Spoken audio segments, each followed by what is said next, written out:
Hello, everyone. We are back with the relentless task of answering all the questions you asked me a couple of weeks ago.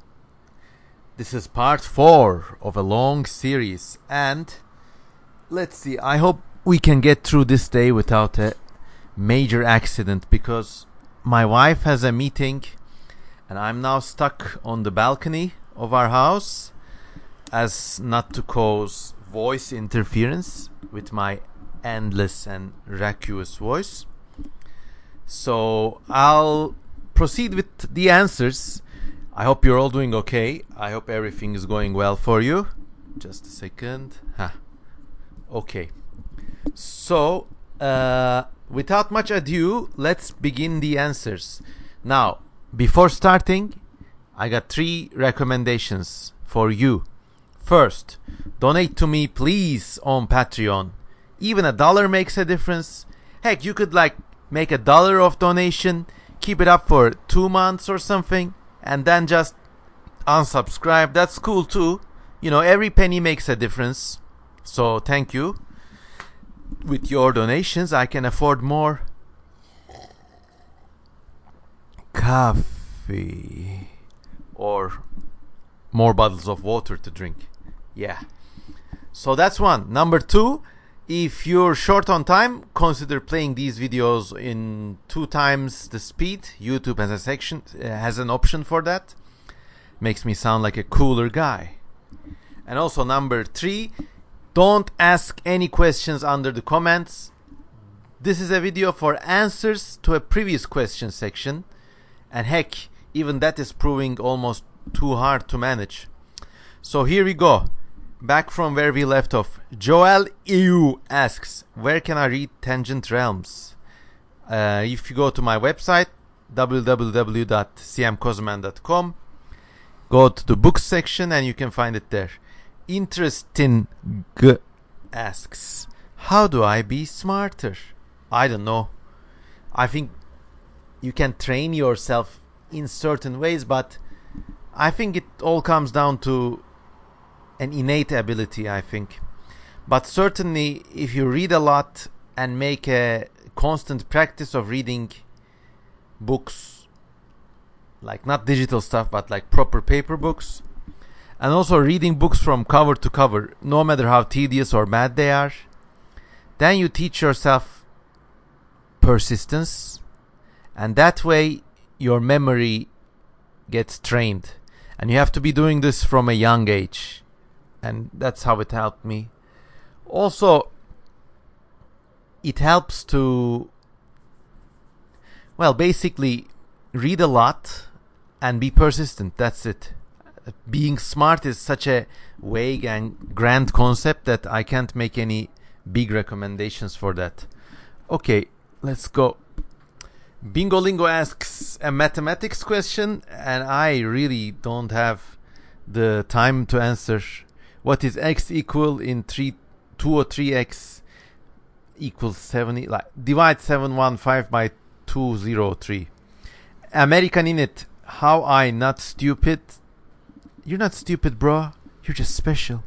Hasan Şancı, long time viewer. Selam abi. Will you shoot more Dead Moles series? Yes, I will. I actually have some abandoned village videos, but I have to edit them. They're still in the can, waiting to go. Cool Cat asks, do you like lasagna? Not too much. In my personal opinion, tomato and pasta and cheese just don't mix. BC asks, what historical era do you find the most interesting? That's a really good question. I don't know. That's a really hard question too. I mean, just this morning, I was reading about the memoirs of a doctor who was a child in the last decades of the Ottoman Empire, before the Balkan Wars, that is to say, between the 1890s and the 1910s. And that's a whole other world, so close to our own, but gone. I would love to visit that time period, definitely. Also, like some out of reach, like hazy eras like Bronze Age Sardinia or Crete during the age of the Mycenaeans. They would all be wonderful to visit, I think. But I don't know. Today I'm really hyping for the last decades of the Ottoman Empire. That looks like an interesting time. Interesting meaning horrible, like lots of plagues, a despotic ruler, world war on the horizon. Kind of sounds familiar, doesn't it? Anyways, Warrington Fieselfeet asks, what countries in the world do you want to visit the most and why? Well, there was a question like this in the last video, and I said something like I want to travel all along Iran, Afghanistan, Pakistan, and reach Vladivostok through a land route. That's still in my to-do list. I would also like to see Japan, out of all places. Like, spend 10 years there. Visit every city and every town. That would be great. Warrington Fieselfeet keeps asking, have you ever considered making a video on a religious topic? I think that's too sensitive. He keeps asking, even like religious mythology from a secular perspective. I mean, some aspects of that could be interesting, but I mean, I'm so busy now that maybe, who knows. And also Warrington asks, are you aware of the Alien Biospheres World by Biblaridion? Yes, it's a great project, a wonderful project.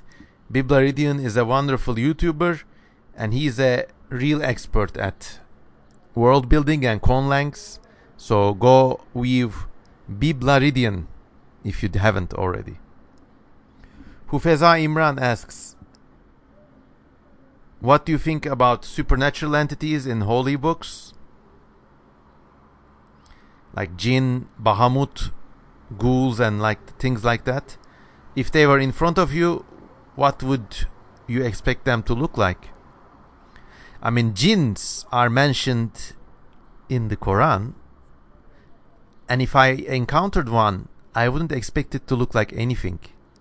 I mean, they seem to be interdimensional beings, parts of which that remain in our world. And heck, if you go around in Turkey, like, people actually have such a strong, I won't even call it a belief, have such a conviction in the existence of these beings. And you know, speaking too much about them, I mean, you're either at risk from the jinns themselves or the people who have the strongest convictions in the jinns, so I leave it there. Otisto asks an all tomorrow's question and is sadly rejected. Sorry man, try again next time. Krokuta asks, this may be a weird question, but what do you think about mammals? I think they're underrated. A lot of people discard them as boring because we are mammals and we are used to seeing other mammals. However, I think, he says, most people can't appreciate mammals for our unique evolutionary quirks. And it's even unfair how people tend to forget about marsupial and monotremes. I agree with you 100%. I mean, mammals are seen as boring furries, but they're not.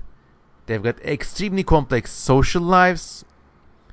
And even like some of the lesser known rodents and carnivores, they're just great. Awesome things. And I mean, people gravitate towards these stranger things like reptiles or insects or even birds, but mammals are like pah. But especially if you consider some of the strangest animals in the world today are mammals. I'm talking about the beaked whales. They like, nobody knows exactly how they feed, where they live. Some beaked whales are even only known from beached skulls. Some of them have teeth growing like straps around their jaws, so they can't actually open their jaws fully. So they just like suck in jellyfish or whatever. And it's a mammal that's doing this. This is the most extreme lifestyle on Earth. Those deep diving seals, sperm whales, Beaked whales. I could make an entire video about all known species of beaked whales one day. Keeping on, Mordo Endergon asks, I have a question. What are your predictions and intelligent guesses for our far future? Will we go to war with Mars? Will we become a hive race like the Borg? I don't think we will ever go to war with Mars, because I don't think we will ever get to colonize Mars. You have to understand all those things I wrote about the future, the planets in All Tomorrows. It's just a convenient fantasy. I think the way we keep going, I'll tell you what's going to happen. We're going to evolve into a hive race. Like the lucky segment of the population is going to evolve into some sort of hive race, but it's not going to be like a mechanical hive race. Instead, it's going to be a sort of contextual, horrible degeneration into systems and bureaucracy and a computer-aided bureaucracy to that. To the degree that a doctor will not care about the well-being of his or her patients, but is going to be concerned about the positive ticks on the database of his or her patients. I mean, the way we are dealing with crisis now, with statistics related to COVID, we're scared of numbers. And we're hopeful for numbers. Those numbers, of course, relate to real life. But we keep forgetting that it's the handle and not the actual product. It's like having this future dystopian Borg destiny that I unfortunately see on the horizon for developed countries. It's going to be something like, imagine you have a cup, but the cup weighs 5 kilograms. And it's got so many moving parts, counters, bitty little machines in it. But it only contains like 1 sip of coffee. Whereas people just want to get their morning coffee. This hyper-regulation, hyper-management, over-regulation, over-management, over-quantification. I mean, if it keeps on at the current rate, and both governments and companies are culprit in this, but if it keeps going that way, soon enough there's going to be like people who walk and talk, creatures who walk and talk, but few actual people, few actual human beings. On the other end of the spectrum, you're going to have people like the Taliban or Alex Jones crowd. I mean, our species is trapped between the horrible technical blindness and the horrible arrogance of the ruling classes or companies, and then in the other end, between the unforgiving, relentless naivete of the so-called underclasses. And I think it's going to come down to something like the collapse of the Roman Empire, and we're going to come out of that more robust, more hale, more healthy. We're going to be rid of all our technical misconceptions for the future. And they're going to say, can you believe they measured human life in terms of productivity? Those early people must be barbarians. And so it will go. I don't think humanity will go extinct, but I see what I just described on the horizon. Narstak asks, long fan of you since I was a teenager. Thanks, man. My question is, you made plenty of work on science and it is epic and I love it. Thank you. But what is your opinion if instead of science there was a world where technology was so advanced, like creating a subdimension with a power source and all that that focus all its output to create magic on a specific world? And that magic would be available just by a certain nerve codes in the brain. I mean, this evolutionary technology is so advanced it's undistinguishable from magic trope. It's just an extension of magic. It's just an extension of technology. You press a button, light comes out. You think about a spell, magic happens. But that's not exactly how magic works, in my humble opinion. Magic is... this magic you just described is a sort of hyper-evolved version of the technical, logic-based order we are striving to create. Whereas real magic could be based on the abandonment of such an order. I gave you a similar example in the last video. Oops, sorry, what's this? Oh no. Fuck, sorry. The goddamn ad on the YouTube video just loaded. I hope I don't lose any of my questions. Oh my. I was talking about magic and this thing happened and it scared me. Now get back. Sorry, just take a couple of minutes while I locate my last question.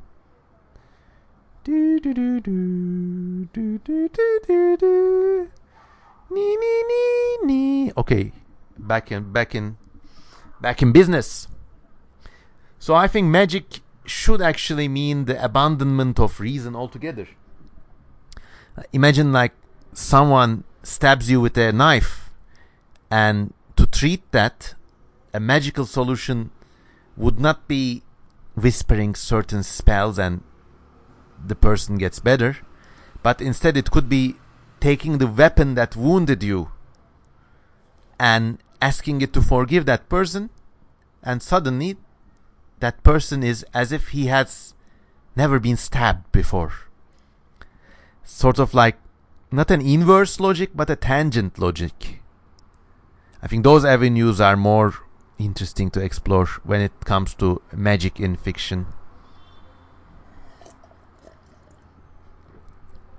And don't forget, like, why should an advanced technology or an advanced species want to create more advanced technology? They could just want to create more aesthetic harmony, or just hope to live with a better harmony with their environment. They could be aiming to create art, not power. I think that's a more noble and, dare I say, more difficult goal. I hope this was a sufficient enough answer. The Egilian asks, simple question, but how important would you say scientific accuracy is in science fiction? Actually, it's not important at all. Never forget, the most well thought out hard sci-fi, they call it, as if it's hard porn. Hard sci-fi. I really calculated the orbit of the ship. Hard. Yeah. Wait for the money shot. Hard sci-fi. The hardest sci-fi is still as real as the silliest fantasy. That is to say, the value for reality is zero. In fact, I think good science fiction should aim for a more thorough exploration of the human psyche, what it means to be a person, and you could have all sorts of wonderful worlds and stories that serve as glorified devices for our characters to function in. Or you could go, just abandon characters or plot altogether and focus on building a world, and then you could have hard sci-fi and, have it shine with more dignity. Because this character goes to Mars and then the orbit is really precisely calculated, and they spent 5 pages talking about how they made the atmosphere, and it all sounds very realistic. Then why is there a character there? You can't be half a hard sci-fi. You can either go for pure lore or pure story, in my humble opinion. Jacqueline Schroeder asks, what is your favorite book? There are many, but for example, one of those I always keep going back to is Darwinia. by Robert Charles Wilson. I think that book has a good balance between the sort of hard sci-fi and the miraculous aspects, and character development is really nice. So go read it. Darwinia by Robert Charles Wilson. The Great Him asks, could a French bulldog be considered an example of carcinization? Getting there. Good, but not perfect. To be crab-like, the animal has to, I think, have a huge head, synonymous with its body. So, maybe bulldogs are getting there, I don't know. Asymmetrical People, nice all tomorrow's hat tip, asks, do you love me, Father? I love all of you, my children. Dinkelberg asks, what is your favorite stage when listening to the album Everywhere at the End of Time? I haven't listened to that album, but I will give it a listen, thank you. Hyper the Kappa asks, I was really interested in All Yesterdays. I found it out before All Tomorrows, and I was wondering if you know some people I could follow to have more experimental paleo art. One name, Lucas Atwell, Attwell. Go look at Lucas Atwell's work and see a true god of experimental and accurate and like just beautiful godlike paleo art. And then check out how old Lucas Atwell is and weep, because he's very young and super talented, and just I'm lucky to be alive in the same time as he is. William Sanders asks, what got you interested in speculative biology and paleontology? I always liked strange creatures, so that was an extension of just my childhood interest in looking at pictures of strange creatures. Okay, more. DEL asks, if the modern day humans died off like how other types of humans did a long time ago, but instead the Neanderthals survived, how do you think they would have imagined us? I think they would have imagined us a bit like the way we imagine Neanderthals, that is to say, savage cavemen who somehow lost the game of life. Comrade Germ asks, do you plan on writing any more books? Yes, but I don't reveal any of those projects lest I jinx them. Zippy Art Z, I see you have been interested in anime recently. What's your favorite anime? Go to my anime that what's the website? myanimelist.net and search for CM Kozaman. You will see all of my favorite anime there. Paleo Miguel asks, how did you become the spec over guy with the weird and fascinating creature designs? Thank you, man. I was just lucky, and half of it is hard work, I guess. I mean, I try to make all of those things believable, and I really look up a lot of references, study living animals, and just try to have fun. The rest is luck. I became the Spec Evo guy thanks to you, my fans, so thank you. Thrombus asks a lot of questions. What are your thoughts on the aquatic ape theory? Do you think it holds any water? I see what you did there, Thrombus. Okay, the aquatic ape theory is this 70s hypothesis that suggested that humans descended from apes that had an aquatic stage. So we were almost going to be evolving into a sort of dolphin monkey. But then we evolved into dolphin land monkey and became humans. And the evidence usually cited for this theory, not the theory, the hypothesis, is that, we don't have much body hair. We can hold our breath underwater. supposedly only people can do that, but I don't think that's accurate. And a few other factors. I don't know. I think the aquatic ape theory really doesn't hold water. I mean, sure, our ancestors may have spent time near rivers, spent a lot of time swimming, but that doesn't mean we evolved into aquatic apes. And this theory was coined in the 70s, so there's this whole lot of age of Aquarius, higher consciousness, swimming with dolphins in the skies of Sirius kind of vibe in that theory too. Like, personal opinion, I don't think it holds water, but it's a great speculative evolution idea.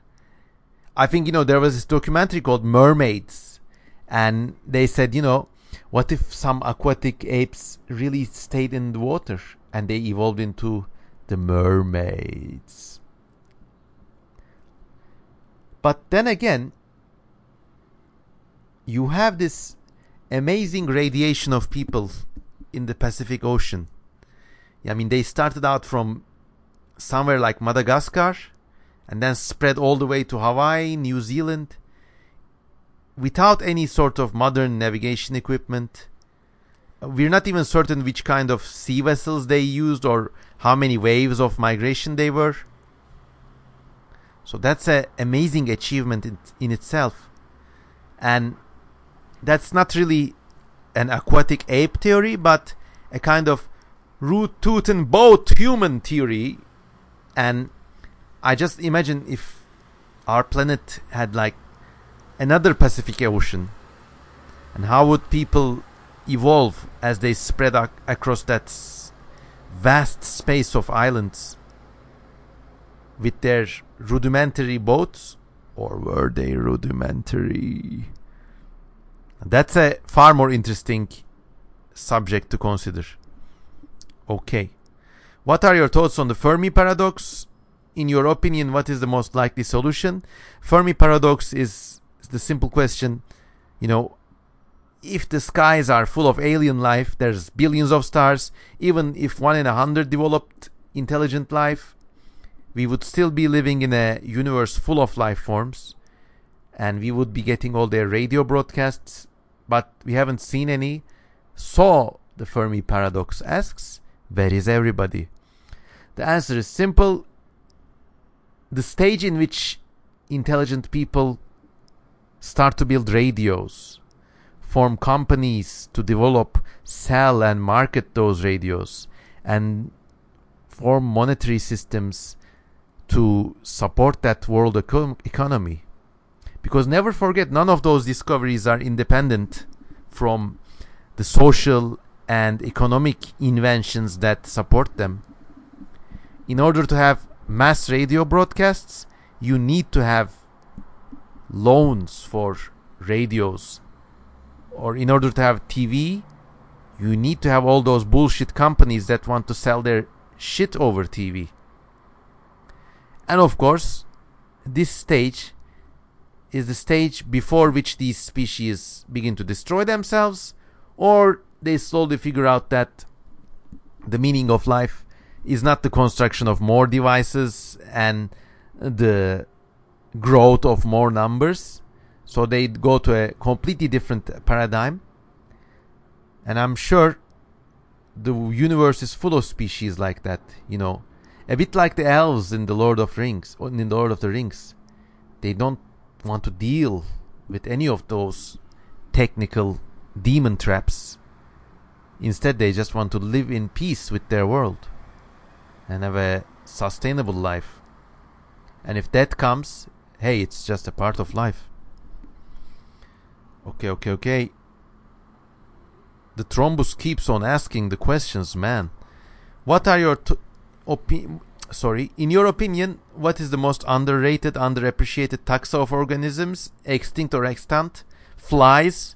There's millions of species of flies, and they're just marvelous. If you study the different families of flies, they're all unique in their own way, and they're super aesthetic. Do you have a formal education in biology, or were you self-taught? When I was in college, I did take zoology classes for half a semester. But I'm mostly self-taught. I could never get around those cell pathways or those chemical phenomena. You know, the Krebs cycle and all those C's and H's and O's. I wasn't really good with those. So in that respect, I'm mostly self-taught. In that respect, to be self-taught, the best way is to just read a lot of books and like read good books and then read the sources they cite and read those books. And there's no easy way to doing it. Just read. And a fun question: do you play video games? If so, which is your favorite? I mean, it's been a while since I played any video games, and I never liked those plot-driven shoot-'em-up games. I always liked the city-building games, SimCity 2000, or even in the 90s there was a like lesser-known but way cooler game called Elfish. This game is a procedurally generated game. All your aim is to create, animate, and just watch fish, and you can evolve the fish and you can evolve them into some pretty strange shapes. So that was really fun for me. Ruteko asks, can you draw mechanically accurate guns? Yeah, but don't expect an engineer's precision. I like drawing guns. It's really therapeutic. Like when I'm angry, I find drawing these insect-shaped AR-15 derivatives, it's really fun. But I've never shot a gun in my life. I mean, I don't know. It's particularly because the country I'm living in does not have gun rights or gun culture. And then it's all also up to my personal disposition. Like if I was living in a city, I'm not certain if I would want to have a firearm in the house.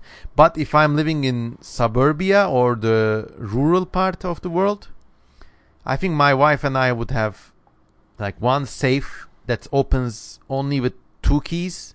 And in that safe there would be like, I don't know, a .22 pea shooter or something. Cole Younger asks, how much has it been? Oh my. So I'm sitting in the balcony, propping up the laptop and the mic on my belly, and it's really hurting me. But I'm gonna persevere.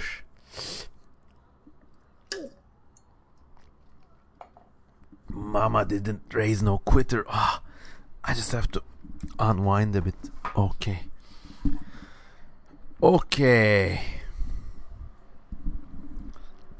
Cole Younger asks, would you find it funny if humans in a billions of years were practically the exact same looking and did not experience any changes at all? No, actually, that's what I would expect to find. A billion is a bit of a stretch. I don't think our species will survive a billion years, but I can easily see us going for 20, 30 million years, unless there's a meteor impact or a immense volcanic upheaval. But I can really see us going, industrial development, dark ages, back to normal, farm a bit, then develop again. I think we're a very resilient species. I mean, our numbers may drop drastically, but I don't know. Then again, if there's a meteor strike, or if the Yellowstone caldera, that's a huge volcano, if it blows up, then it's goodbye, Got The Road style. That's a horrible dark film, by the way. The Road style way out. Like even now, I don't think humanity has what it takes to avoid a catastrophe of that size. Vito Aditya. Hey, Mr. Kozman, is it true that the theory of evolution is forbidden in Turkey? Prickly answer. It wasn't forbidden until... It's still not forbidden. But they took it out of high school curriculum a few years ago. But then again, in Turkey, public understanding of evolution as the origin of life has always been low. But in the current year, it's 2021, the rate of acceptance is actually higher than it's ever been. But it's still low. Like, way more people are, even if they're not practicing Muslims, they are deists or believe in some sort of creator. And people just don't like the idea. I don't know. But in universities and in like more quote-unquote educated cycles, like most people know their way around evolution. So I'll leave it at that. I mean, it's not forbidden. You know, you don't get persecuted if you talk or write about evolution. In fact, there are some very nice science books for adults and kids.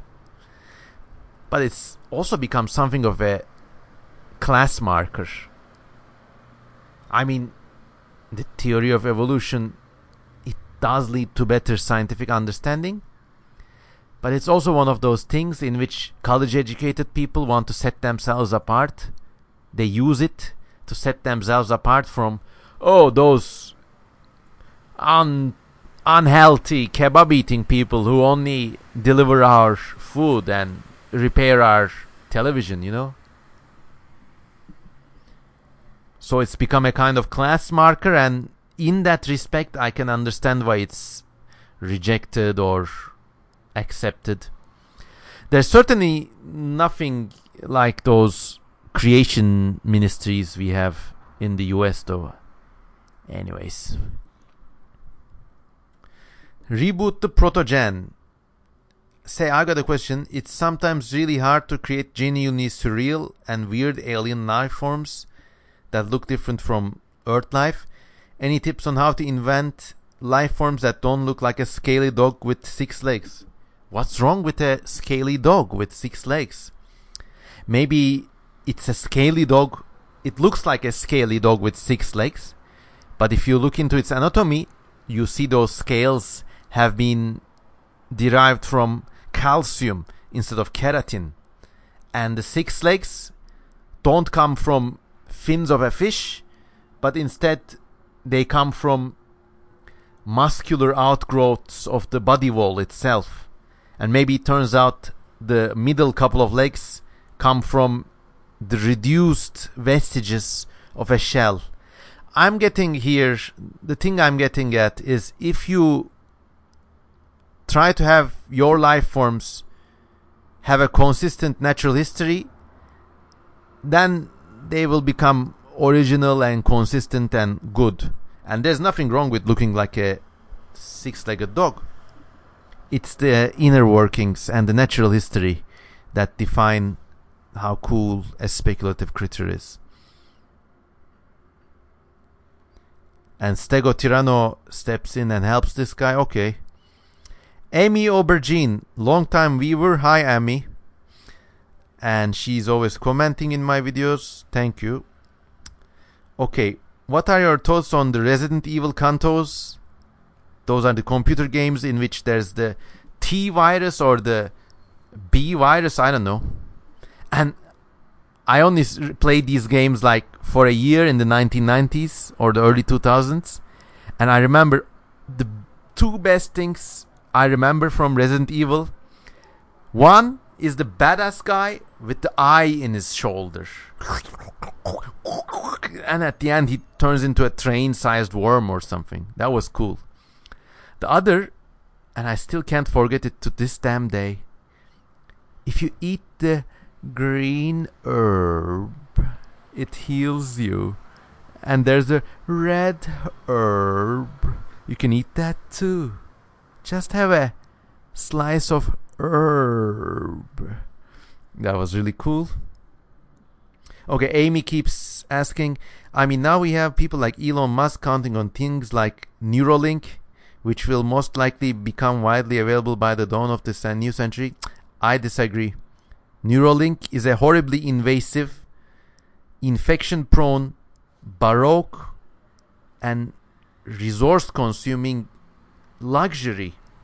Heck, people couldn't even adapt to the Google Glass. Remember in the early 2010s, Google Glass, take a picture.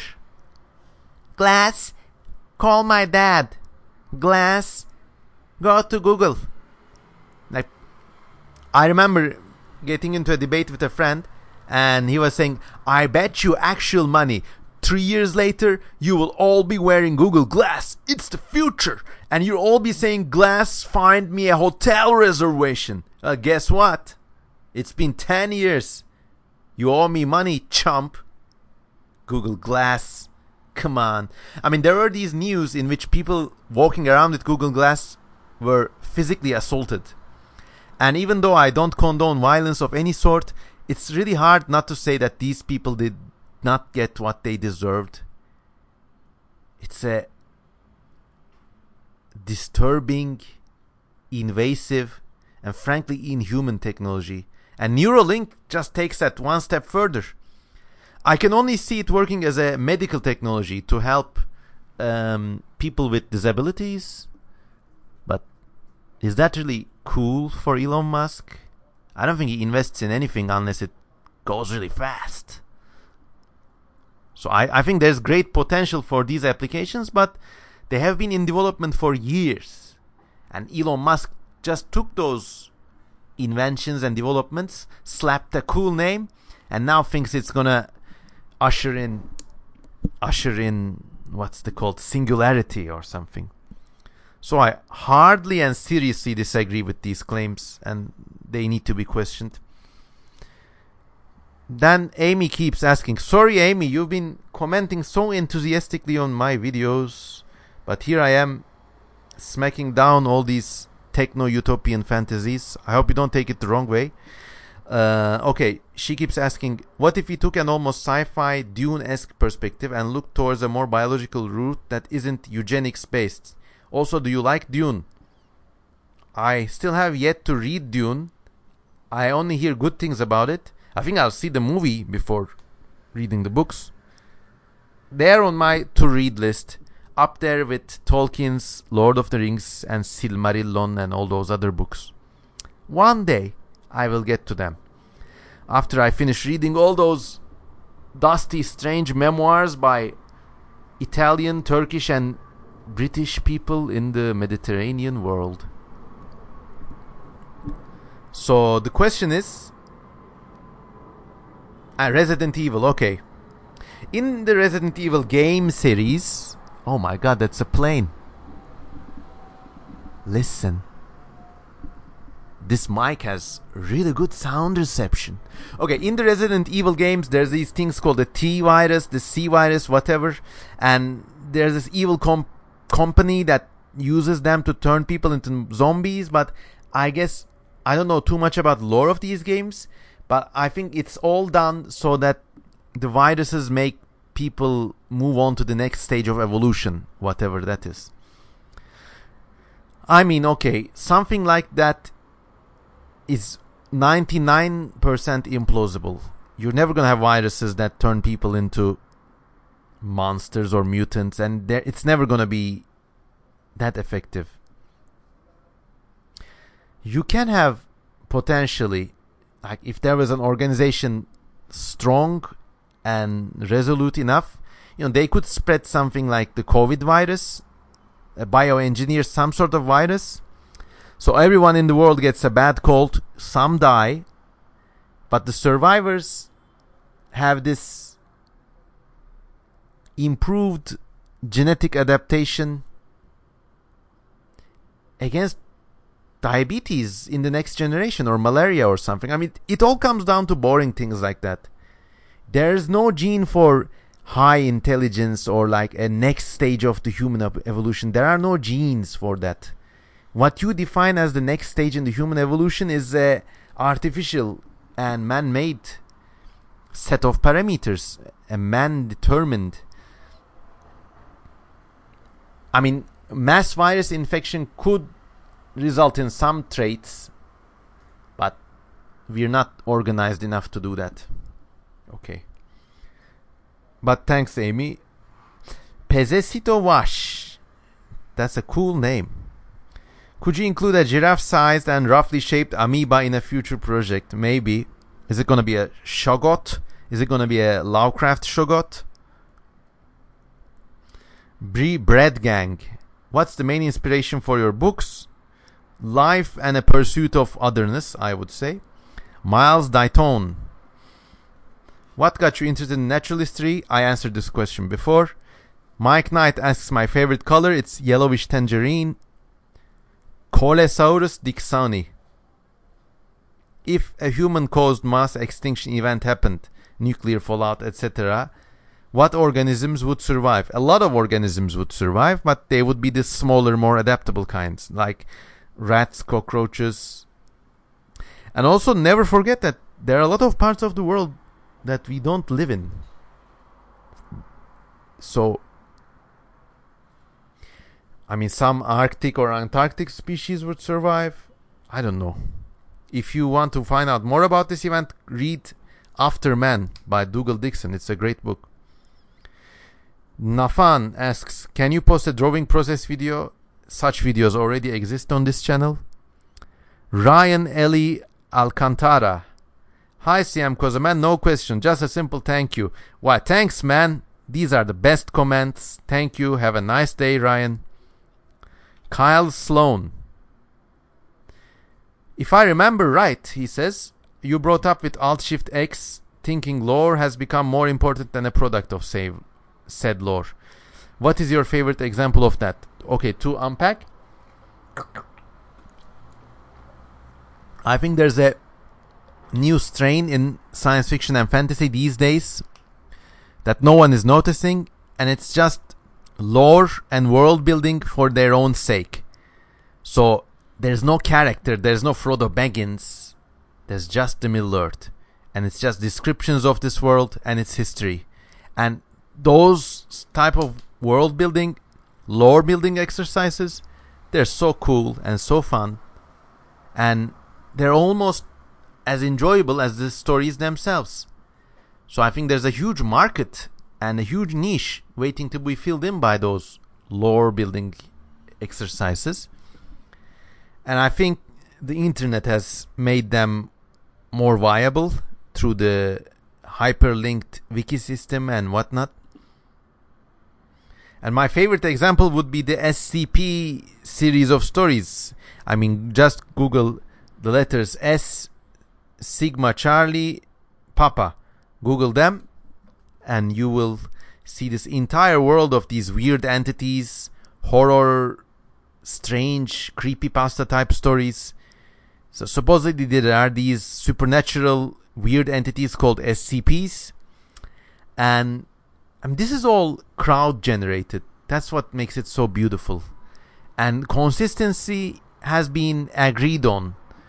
And now there's even stories developing in this world. So it's really nice. Okay. Silver Hyperdebt. Another inspiration question.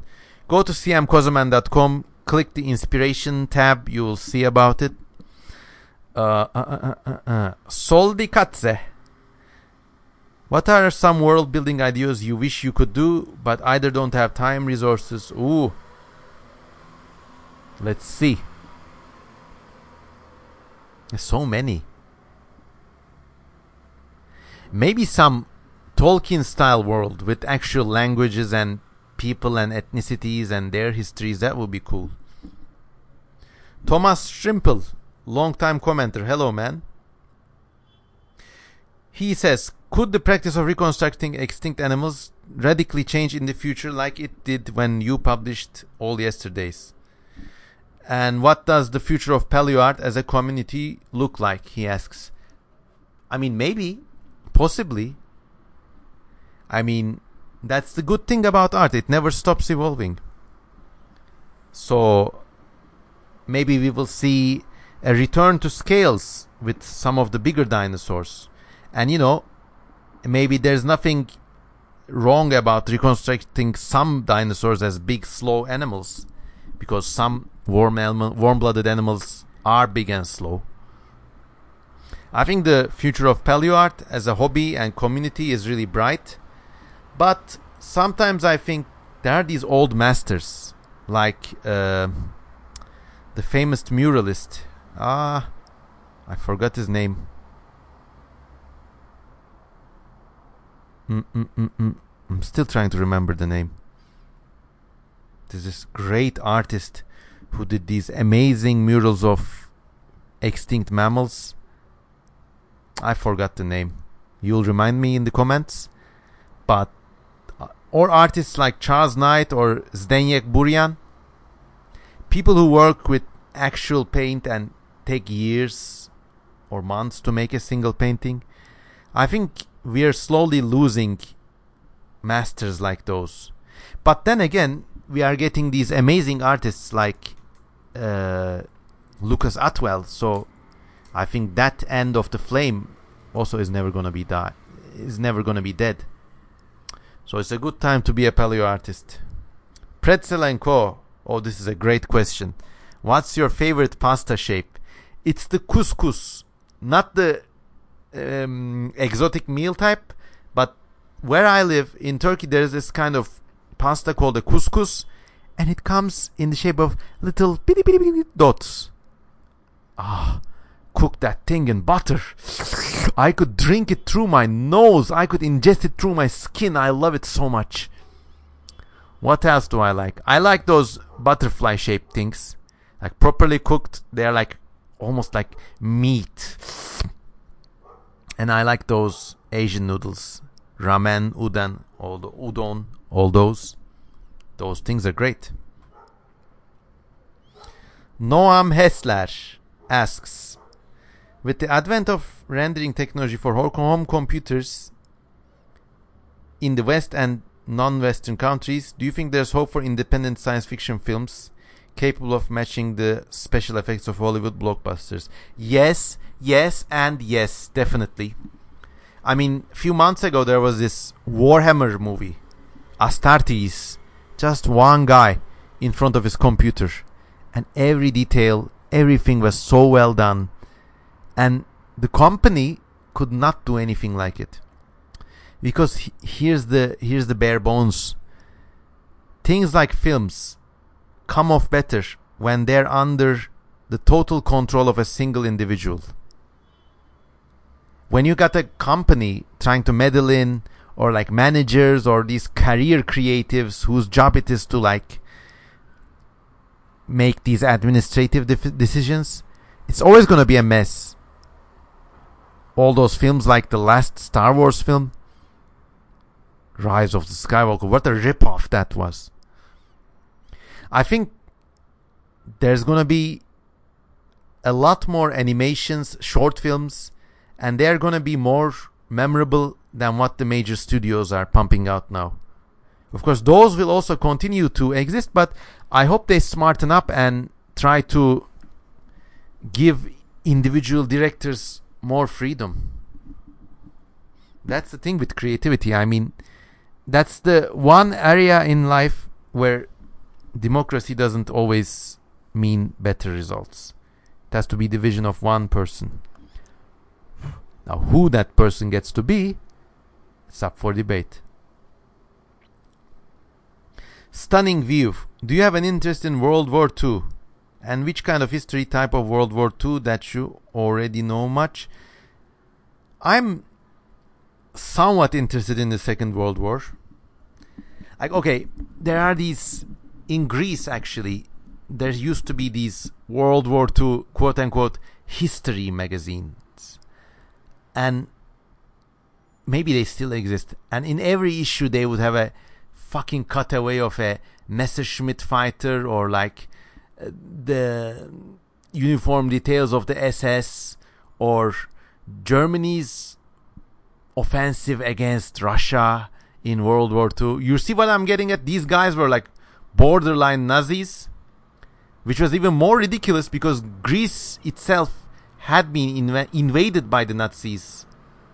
So there are these magazines that talk about Messerschmitt jet fighter 262. All you want to know about the Tiger tank. Another fucking cutaway.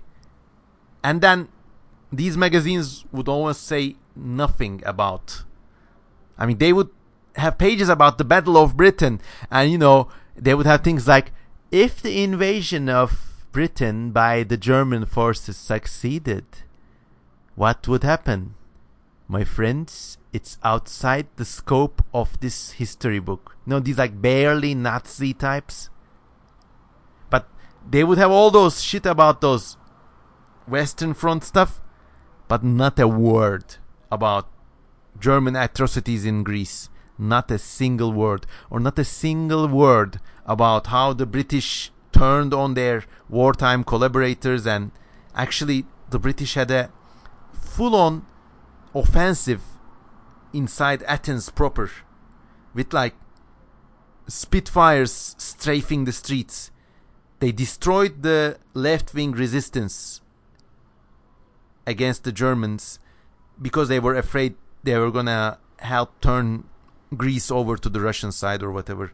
So these things in those Greek magazines never got a mention, but it was always about the cutaways, airplanes. And of course, it was no surprise because the majority of people who read those were like these closet right-wing Nazi types. Yeah, that's an anecdote about life in Greece, by the way. I think the same thing exists in many European countries. So that aspect of the Second World War really doesn't interest me.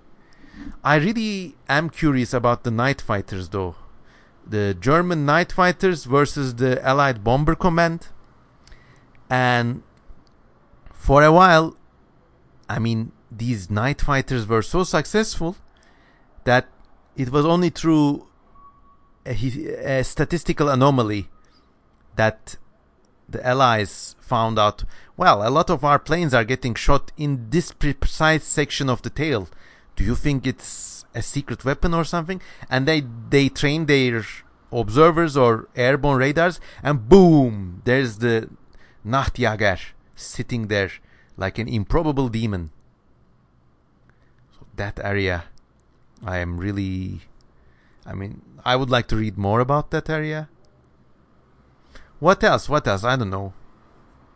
I mean, a lot of people's grandfathers died in this war, so I don't want to, like, view it as this fandom kind of thing.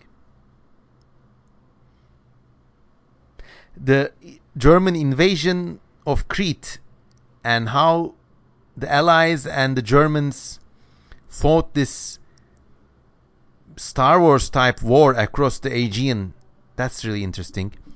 I mean, there's a part of Turkey that's really close to those islands, Rhodos, Kos, and that war, the villagers would watch it from their rooftops, and a few miles off the coast, this amazing air war is taking place over Rhodos and Kos. I mean, that's like a front side view of history. And also, I think those last few months of the war in Europe and all over the world, actually, like what type of deals were silently struck between the Nazis and the Allies. So, just give me the paintings and I'll overlook the massacre you committed in that forest or something like that. There's this dark, sinister fascination about that part of the war too. Wait. Oh, cool. We're still recording. 12 minutes to go. I'm a red whale too. The not so electric boogaloo. This is the coolest nickname. What's your favorite Snaiad creature you made so far? I mean, in the old Snaiad world, I really like those Australia type creatures, the Volugnathus and all those. Just go to Snaiad in my website and you'll find out more about them. Salt Zeni asks, regarding animal-plant hybrid organisms, do you see them as being viable in alien ecosystems and outcompete their... Could plant animals remain mobile and retain their photosynthesis? Planimals. Okay. I don't know. I mean, if it's a world with a lot of sunlight, I think you could have some active plants that are like the size of worms or insects. They crawl about and photosynthesize, and they run away from other animals that want to eat them. I mean, there could be plants which have an early animal section, and this is like a crawling seed, and then once it takes root, a proper plant grows out of the thing. So I don't think these are too impossible. It also depends on the energetics of the photosynthesis mechanism. I mean, how much of the sunlight can the process turn fully into energy for the animal? If it's a higher coefficient, then these planimals are more likely, in my humble opinion. So like, if there's this less wasteful form of photosynthesis that turns not 30% but 48% of the sun's energy into usable energy for the creature, then those walking plant thingies are more possible. Gray asks, how do you simulate evolution in your mind when it comes to illustrating it? I actually never thought about it. I just try to rhyme on examples we see from Earth. That's what I can say. Johnny Waffles asks, do you believe in spirit worlds and the worlds depicted in my art, that is to say, my surreal art, do they have their own mechanics?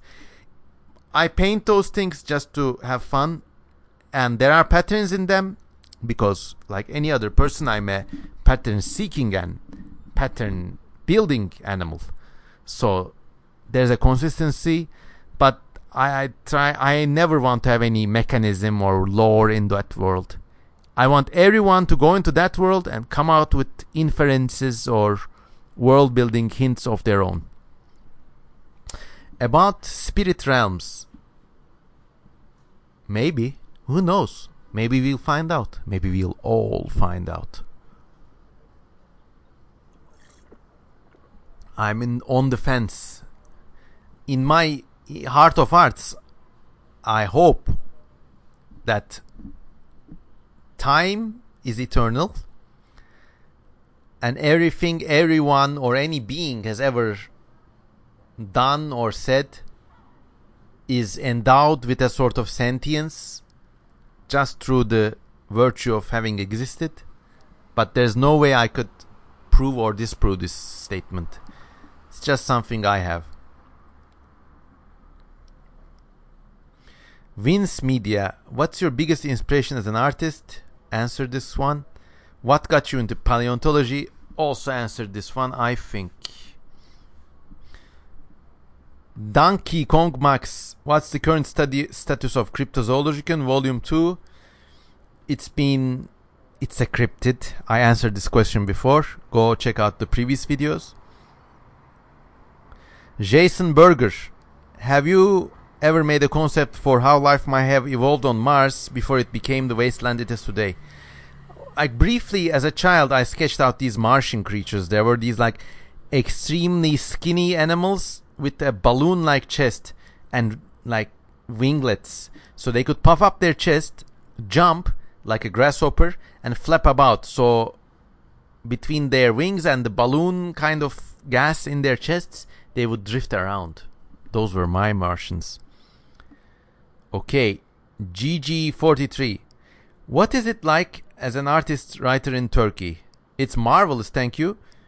Okay, sometimes, like maybe Gigi didn't ask it this way, sometimes I get asked this question a lot, especially by foreign people, or especially foreign journalists visiting Turkey. And they're almost always fishing for these negative compliments. They want me to say, help, help, I'm being oppressed. Well, tough luck, buddy. I'm not being oppressed. Turkey is a wonderful country. The political incidents or climate we are experiencing, if you break it down, it's not too different from the rest of the world. In fact, in some ways, I think we're ahead of the world, because the level of cunning and just predatory survival it takes to stay alive in Turkish politics. Now I see other countries, the US mainly, I mean, they either always had it and now it's coming out to the open, or they're just barely beginning to learn the ropes of it. But you know, certain terms like the deep state, I mean, it got popular in the US after President Trump got elected because of the American deep state, whatever. Did you know that in the 1990s, Turkish people were already comfortable with the knowledge of a Turkish deep state, and this was the exact term we were using, derin devlet. I think we lead the world in that respect. And truth be told, yes, throughout the world, people are having horrible experiences. But for the average citizen, life in Turkey is not that different from... It's economically more impoverished, but other than that, the same level of political stress. And I have personally never been suppressed or neglected or persecuted because of my artistic or scientific convictions. If anything, I have always been received with love, interest, enthusiasm. I've seen nothing but goodness from the people, the geography, the nature, the history of Turkey. And I know there are these certain quote-unquote artists or these sensitive types in Turkey. They're all like, help, help, I'm being oppressed. As a creator living in a... Those kinds of people. Now those people cast the first stone because they go to places like certain neighborhoods of Istanbul or certain parts of Anatolia where people are just more religious, just more conservative. Or they're in that bubble of their university-educated friends. You know what the university education rate in Turkey is? 20%, maybe even lower. So there's this entire world that they deny, and they treat that world like crap, and then they start crying once it becomes like, oh, we can never get along. Well, it's a problem you made up. Personally, I would not have it anywhere else. In fact, I had opportunities to remain in the United States, to work in Italy, to study in the UK. I always ended up coming back here. Because I could get on a taxi now and go to a 1,000-year-old Byzantine cistern. I could take a short drive and see one of the only monasteries surviving from the age of Justinian. I could experience all these Ottoman monuments or all these strange animals in the Anatolian plateau. It's a beautiful country. Anyways, 3 minutes to go. Okay, last question, everyone. Twisted Mind 05. How do you go about making a unique but plausible alien body plan? I've always wanted to do an alien biosphere of my own, but I've been struggling to make them feel realistic. My designs look too much like twisted versions of Earth animals, or they resemble creatures from other projects. Okay, or he says they're fairly alien but perhaps implausible. Many alien designers experience these problems, myself included. I mean, it's not... That's how we are built as human beings. I mean, we see things, we are inspired by things, and we draw things. So a certain level of rhyming is inevitable. I mean, my Snaiad creatures themselves, some of them are a bit too similar to creatures in Wayne Barlow's Expedition, if you look at them in that perspective. I say, maybe, here's a hint. Look at Earth animals, but really look at them. Like, set aside 1 week, and in that 1 week, try to draw the anatomy of a snail, but like really as it appears. You will find out that in like these so-called simple structures, like, foot of a snail, it's just like a blob on which it crawls. Look at it closely. It's got scale-like indentations. It's got this wave-like shape. Look at their glands. Try to set aside 1 week to draw only Earth creatures. And then go back to your own project. and you will find you're like finding new ways to look at things. That's really helped me, and I hope it helps you too. Ike Bones asks, do you play any video games? I answered this. God, how many more questions? Mitai Surang, what did you have for breakfast? I had eggs, peach, figs, and cucumber, and a milk with strawberry, banana, and raspberries in it. Adrian Valdez, do you know Joe? I don't know Joe. Are you a good Joe? Oh, that was a great scene. Aquadown 1999. What was a food you remember helping you get through the pandemic? What do you have as a comfort food? Pasta. He's an amateur food historian. Okay, pandemic hit, and in the first weeks I was really terrified. I was so scared, not because of the risk of death, but actually I was really scared that my parents or my in-law would die. So that was like number one layer of terror right there. What I was most scared of was a breakdown in the logistics supplies. Oops, there's the timer. Oh man. Okay. Let me finish this story and we'll call it a day. So I was really worried that we wouldn't be able to find food in the supermarket in a few months, and nobody knew how lethal this shit was, so I was expecting that there would be like actual shortages of meat, whatever.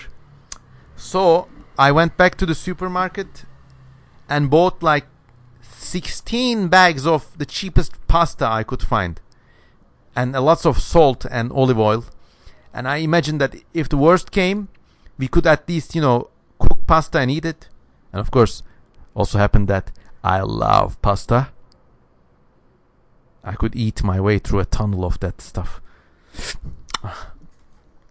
But actually, that was really comforting for me. I made these like pandemic pasta. So I just chopped up an onion, or like boiled some water, threw some onions, like really finely chopped, added the pasta, salt, drain. Delicious. Then my wife raised an objection because, she didn't really like all those extra calories. I mean, we were sitting at home, not getting out, not getting exercise, eating pasta 3 times a day. So that doesn't help much. And then it didn't turn out as bad as I hoped, so we reverted. But I also enjoyed the joys of cooking vegetables, beans, green beans, okra. In fact, tonight I'm gonna chop up and prepare some okra for dinner. So throughout the pandemic, we gravitated away from an initial crisis surge of pasta, which I would still be eating if it was up to me. I think it's a great food. I don't see anything bad about it. I don't know why we had to. Anyways. Then we are now more like vegetables, maybe some pasta on the side. I mean, I said, if you don't want to eat pasta, that's fine, but you can't make me not eat the pasta. It's a point of religious contention, so I can eat any pasta provided that I don't force it down my wife's throat. So there. What else? Like, let me fully answer this question and I'll call it a day. Okay, that's a good idea. Just, I got a lot of meat cuts, but they were not the most expensive cuts from the butchers, I chopped them up in little blocks and boiled them along with the pasta. That really helps. In fact, if I was a single guy, I think I would be eating pasta boiled along with other things, like pasta, chuck some vegetables in there, chuck some meat in there, chuck some chopped up squid in there. Also, this happened that one day in the pandemic, like one of the first times I got out of the house. So, when that happens, you make some crisis impulse purchases. So I go to the fishmonger. Man, Mong me some fish. And out there in the corner, there's the regular fish. And then there's the bycatch. Like some little rockfish that looks like a goby but bigger or something. I mean, these are just seasoning. Okay, I was going to the fishmonger to get lacerda. That is to say, highly salted tuna or mackerel or something like that. So it's got a really nice, soft, salty and soft flavor. I really like that. So that was on my shopping list. But then I look at all the bycatch and all those goby fishes, and I say to the fishmonger, man, why don't you cut me up that little boy there? And the fishmonger's like, are you sure, man? We don't really eat those. Yeah, just, man, come on, man. Just humble me, Just honor a brother. Chop that little boy off. And the fishmonger looks at me like I'm crazy, because in my mind, I expect this little rockfish, whatever it is, to taste like the best butter with caviar, because it looks really slick and slimy. And he was like, sir, this fish is not really for eating. I'm like, come on, man, I'll pay you even extra. And he obviously said, okay, screw this guy. And he said, you know what? No extra money. Here's your goddamn fish. And he chopped it up for me. So it's a little bit of meat. Maybe 3 spoonsful or something. So I'm so happy. I'm gonna eat the little boy with pasta. So I boiled my pasta, threw in the little boy's meat, just give it a good boil. And I rinse my pasta. My wife is barely concealing her laughter. And I eat it.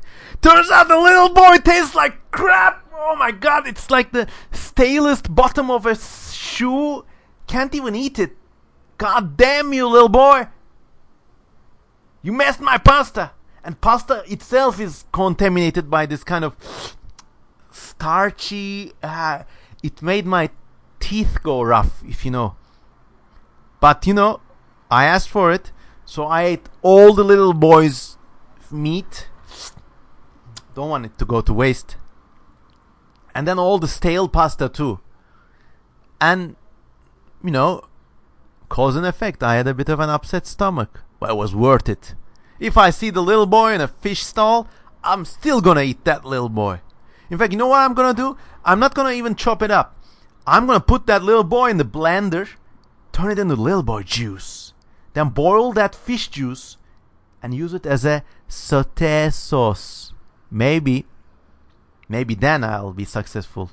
I'll get the little rockfish, blend it, mix it with butter, salt, boil it for an hour. Then drink that stuff. Bones, head, eyes, stomach, everything. And I'll see you at the ER. Anyways, this has been CM Kozoman. I hope you had a fun time. Please don't forget to donate. If you donate, maybe I'll use the spare change to get a little boy sauce. Anyways, have a nice day. Goodbye.